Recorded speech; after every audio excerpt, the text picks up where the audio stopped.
Hello people, JayLee here. Welcome back to another beginner's episode of Battle Brothers guides.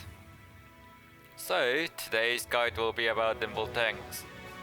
Now what the hell is a Nimble tank?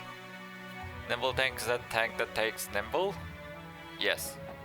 Okay, so why aren't you building Battleforge tank?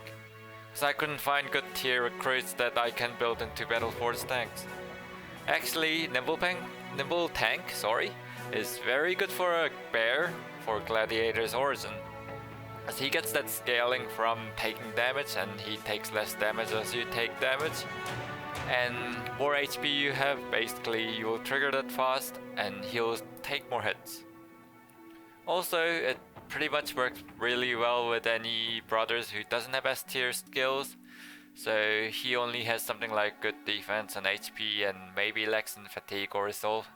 You turn him into a Nimble tank.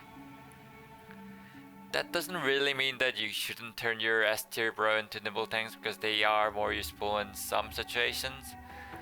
Like my brother in Showcase, who is a perfect example of an A tier bro turned into a late game Nimble tank and who is reliably tanking.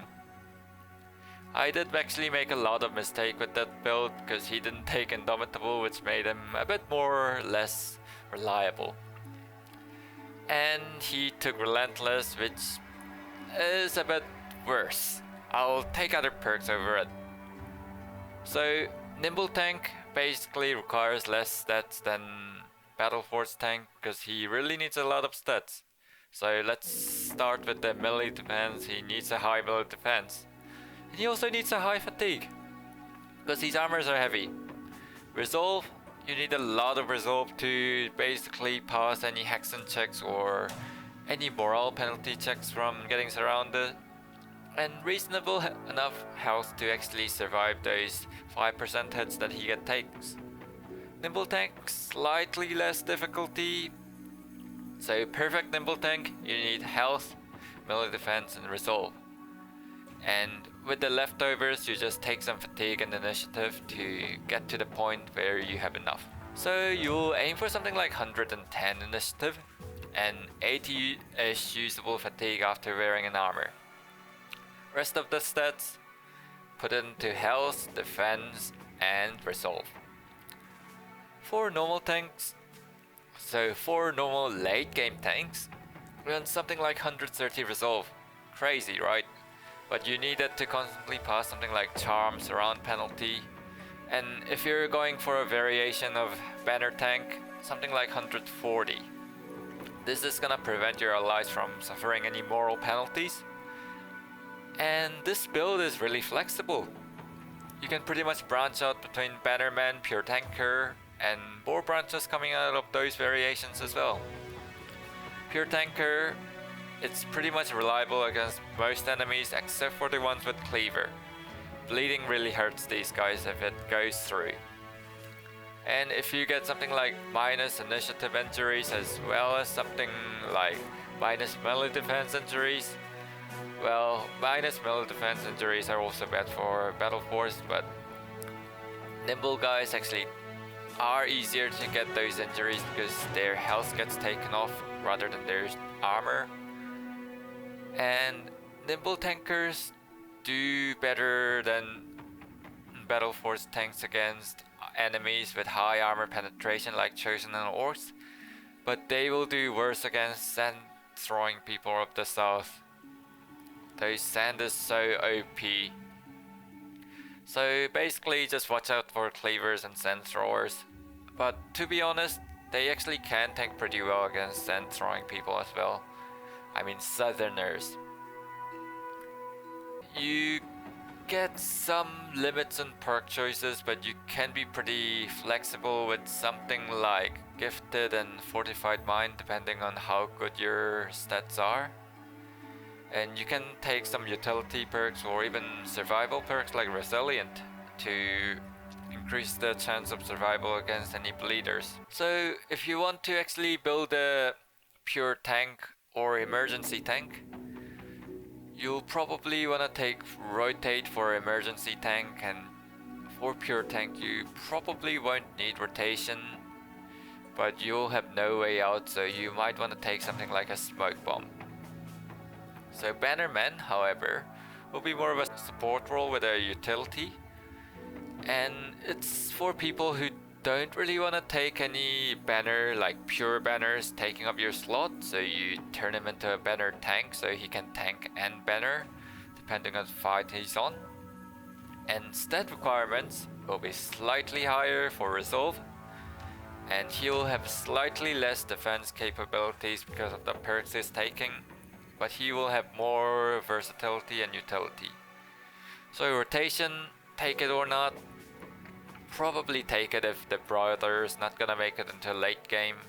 If he is a late game tank, probably not take it and just fill it up with smoke bombs so he can get out of dicey situations and help your brothers in dicey situations as well. So how to use the pure tank? You use them as an anchor. You put him next to any group of dangerous enemies. You try to create that bottleneck where your dangerous enemies aren't really doing anything and trying to surround your tanker. And for emergency tank, you just rescue whoever's in danger and tank there. For sergeants or the rally guy or bannerman, you just rally. And in other fights you don't really need rally. You kind of work as an emergency tank and you throw nets and bombs. So I'll go into perk explanation. So for the pure tank, you take the student first, which is pretty much obvious. Then level 3 you take Colossus. So the extra HP is huge for the Nimble tank who uses HP instead of armor to tank. And the next level is level 4, you take Dodge. Dodge is a very interesting perk because it's actually, the benefits you get is quite strange, because for point of initiative you get something like 0.15 defense, so it's actually better to invest in defense. However, since both brothers average in something like 100 initiative, you get that 15 melee defense on the first turn after reducing all the fatigue after armor. So that's why you aim for something like 120, so you can actually act first and you benefit from that defense.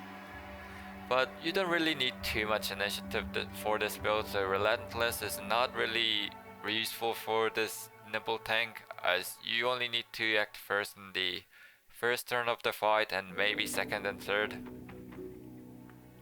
For level 5, you will probably take something like Gifted or any other optional perks like Iron Bro, Resilient or Rotation. So Iron Bro is for something where you're not wearing any headgear and you're just going all in on the armor. Resilient, just to get that bleed resistance. Rotation, like I said, if this brother's not gonna make it to late game, put rotation in it.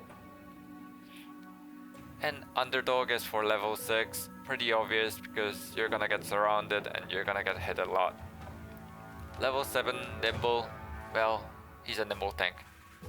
Level 8 Indomitable, makes fights against unholds and orc warriors much easier, as well as getting that damage reduction is pretty much huge for this build because that's the pretty much only source of damage reduction you can get.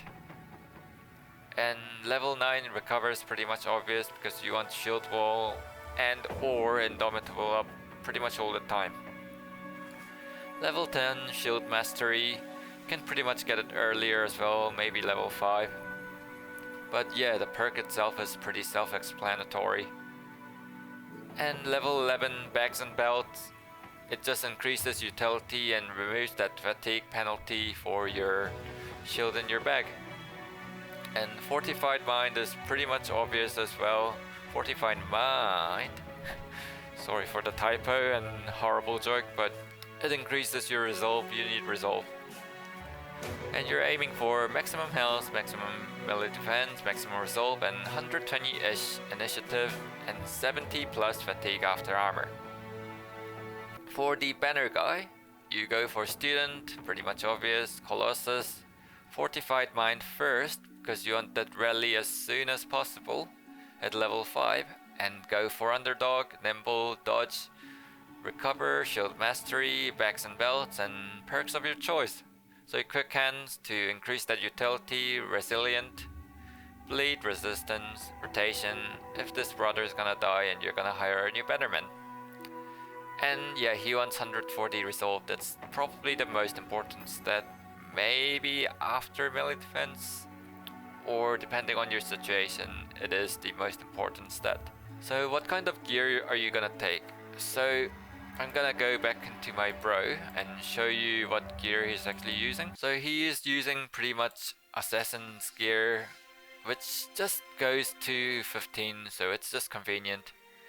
And he's got a hyena fur mantle attached to him, which gives you 15 durability, so more armor, and slightly more initiative, which actually doesn't give you 15 because of the fatigue penalty from the armor. It's actually something like 6. But 115 is enough to basically outmove pretty much most of the enemies you gotta outmove. And he's using a spear to just increase the hit chance against the geists and stuff. And the reason I'm using a goblin spear is because maximum fatigue is only -2, which is pretty much huge. Otherwise, you'd probably go for a dagger, and you'll probably give him a goblin trophy to get not netted. Being netted sucks. So for the Nimble, you have two choices, going for 15 minus fatigue or -30 fatigue with noble armor and a helmet of your choice. Both are pretty much viable, it's your preference. And you can also use well-rolled famed armor and stuff, and it's really up to you. For the attachment, I go for hyena because it's not really that good, but it's probably best out of all the options. So additional fur padding's good with the heavy armor, but it's not too good with the nimble armors. And the bone padding is awesome for archers and any backliners or any nimble guys. Get out of the jail free card, but your tanker's gonna get hit all the time, so it's probably a waste. So we only have hyena fur padding or the wolf padding left. I just like the hyena because it gives you that slight edge with initiative, which isn't much because I don't know how to do the math, but 6 initiative times 0.515, so something like 0.9 melee defense. So it's not too huge. It's just to give you that edge and maybe allows you to take other stats instead of taking initiative. And that's pretty much it for the build, guys. I'm gonna probably do a build on building fodders. If you're interested, consider following me. And I love you, whoever gave me 1 like. And as always, thank you for watching. See you next time.